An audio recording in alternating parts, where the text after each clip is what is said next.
नमस्ते अनि स्वागत छ तपाईँलाई स्ट्याटस क्रिएसनमा। तपाईँले डेमो भिडियो देखेर थाहा पाइसक्नु भएको छ होला हामीले कुन चाहिँ म्युजिकमा भिडियो बनाउन गइरहेको छौँ भनेर है। यदि तपाईँले पनि यो बिटमा चाहिँ भिडियो बनाउन चाहनुहुन्छ भने सबैभन्दा सुरुमा आफ्नो क्यापकट त्यसपछि तपाईँले सबैभन्दा सुरुमा न्यू प्रोजेक्टमा जानुपर्नेछ। न्यू प्रोजेक्टमा गएर फोटोमा जानु होला है।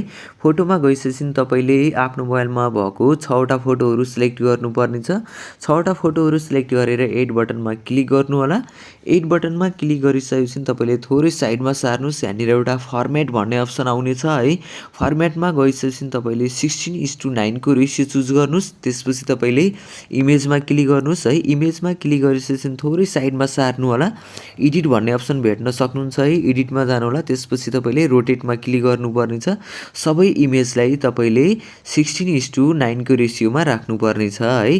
9मा राखिसकेपछि अब चाहिँ हामीले 16:9 को रेसियोमा राखिसकेपछि सबैभन्दा सुरुमा इन्डिङ पार्टमा आउनेछौँ। यो भनेको चाहिँ हाम्रो वाटरमार्क रहेको छ है। यसमा क्लिक गर्नुहोस्। त्यसपछि तपाईँले डिलिट गर्नुहोला। डिलिट गरिसकेपछि तपाईँले स्टार्टिङमा आउनुपर्नेछ है। स्टार्टिङमा आउनुहोस्। त्यसपछि थोरै ब्याक गर्नुहोला। ब्याक गरिसकेपछि तपाईँले आफ्नो क्यापकट एप्लिकेसनमा चाहिँ म्युजिकलाई एड गर्नुपर्नेछ। त्यसको लागि तपाईँले एड अडियोमा जानु होला। त्यसपछि एक्सट्र्याक्टेडमा क्लिक गर्नुहोस् र आफ्नो मोबाइलमा भएको म्युजिकलाई चाहिँ यसमा इम्पोर्ट गर्नुहोस् है। इम्पोर्ट गरिसकेपछि हाम्रो यसमा चाहिँ साउन्ड आइसकेको छ है। र मैले चाहिँ साउन्ड म्युट गर्नेछु किन भन्दाखेरि मेरो यसमा चाहिँ म्युजिक कपिराइट क्लेमहरू आउन सक्छ है। त्यो भएको कारणले मैले म्युट गरेको र यसको ड्युरेसन चाहिँ मैले नोट गरेर राखेको छु है। यदि तपाईँले पनि म्युजिक चाहिन्छ भने मैले डिस्क्रिप्सनमा लिङ्क राखिदिएको छु है। डाउनलोड म्युजिक भनेर राखिदिएको छु। तपाईँले त्यसमा गएर पनि डाउनलोड गर्न सक्नुहुन्छ। र यदि तपाईँले कुनै पनि प्रब्लम आइरहेको छ भिडियो डाउनलोड गर्न म्युजिक डाउनलोड गर्न भने तपाईँले हाम्रो टेलिग्रामबाट पनि डाउनलोड गर्न सक्नुहुन्छ। र यदि टेलिग्रामबाट गाह्रो भइरहेको छ भने मैले तपाईँलाई फेरि फेसबुकको लिङ्क पनि राखिदिएको छु। तपाईँले फेसबुकमा पनि मेसेज छोड्न सक्नुहुन्छ है। र यति गरिसकेपछि अब चाहिँ हामीले ड्युरेसन मिलाउनतर्फ लाग्नेछौँ। ड्युरेसन मिलाउनको लागि फर्स्ट इमेजको ड्युरेसन रहेको छ हाम्रो 0.6 को ड्युरेसन रहेको छ है। 0.6 राख्नु होला फर्स्ट इमेजलाई चाहिँ। अनि त्यस्तै गरेर नेक्स्ट इमेजमा हेर्नुहोस्। यसको ड्युरेसन चाहिँ तपाईँले 3.3 राख्नुपर्नेछ है। 3.3 राख्नुहोस्। त्यसपछि नेक्स्ट इमेजमा क्लिक गर्नुपर्नेछ र यसको ड्युरेसन भनेको हाम्रो 3.4 को ड्युरेसनमा राख्नु होला। र अर्को इमेजमा जानुहोस्। यसको ड्युरेसन पनि तपाईँले 3.4 मा राख्नुपर्नेछ र सेकेन्ड लास्ट इमेजमा क्लिक गर्नुहोस्। यसको ड्युरेसन पनि हाम्रो 3.4 र लास्टको इमेजको ड्युरेसन रहेको छ हाम्रो 1 पोइन्ट रहेको छ है। तपाईँले 1 पोइन्ट राख्नु होला। र यदि तपाईँ हाम्रो च्यानलमा नयाँ हुनुहुन्छ र सब्सक्राइब गर्नुभएको छैन भने हाम्रो च्यानललाई पनि सब्सक्राइब गरेर सपोर्ट गर्नुहोला। अब यति भइसकेपछि हामीले ड्युरेसन मिलाएर राख्यौँ है। अब चाहिँ एनिमेसन राख्नको लागि तपाईँले फर्स्ट इमेजमा क्लिक गर्नुपर्नेछ। त्यसपछि एनिमेसनमा जानुहोस्। एनिमेसनमा गएर कम्बो एनिमेसनमा जानु होला। कम्बो एनिमेसनमा गएपछि तपाईँले फर्स्ट इमेजमा चाहिँ हामीले स्लाइड एन्ड वेबमा क्लिक गर्नेछौँ है। त्यसपछि नेक्स्ट इमेजमा क्लिक गर्नुहोस् र थोरै साइडमा सार्नुहोस्।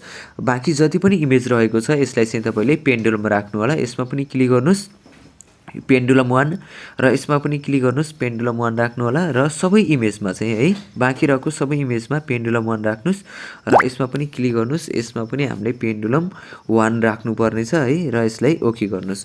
ओके गरिसकेपछि हाम्रो यसमा चाहिँ एनिमेसन राखेको छौँ है। एनिमेसन राखिसक्यौँ।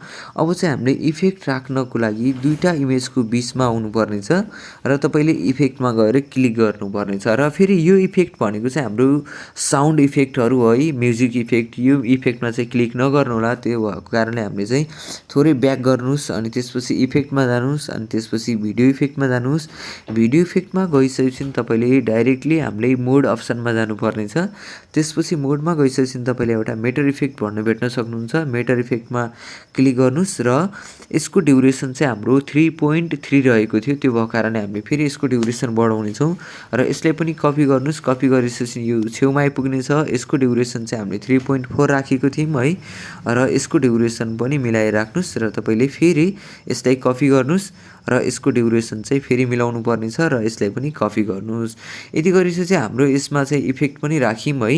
र एउटा लास्ट इफेक्ट रहेको छ हामीसँग फ्रेम इफेक्ट, त्यसको लागि ब्याक गर्नुहोस् अनि भिडियो इफेक्टमा जानुहोस्।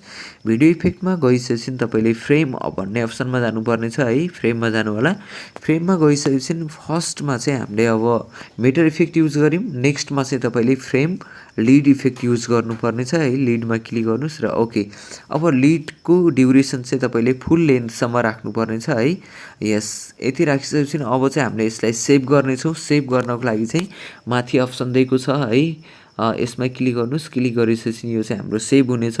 यदि तपाईँ हाम्रो च्यानलमा नयाँ हुनुहुन्छ र सब्सक्राइब गर्नुभएको छैन भने हाम्रो च्यानललाई पनि सब्सक्राइब गरेर सपोर्ट गर्नुहोला र यदि भिडियो मनपर्छ भने तपाईँले भिडियो पनि लाइक गर्नु चाहिँ नबिर्सिनु होला। र यदि तपाईँले कुनै पनि समस्या आइरहेको छ भने तपाईँले कमेन्ट बक्समा कमेन्ट पनि छोड्न सक्नुहुन्छ, प्लस फेसबुक र टेलिग्राममा पनि म्यासेज छोड्न सक्नुहुन्छ है।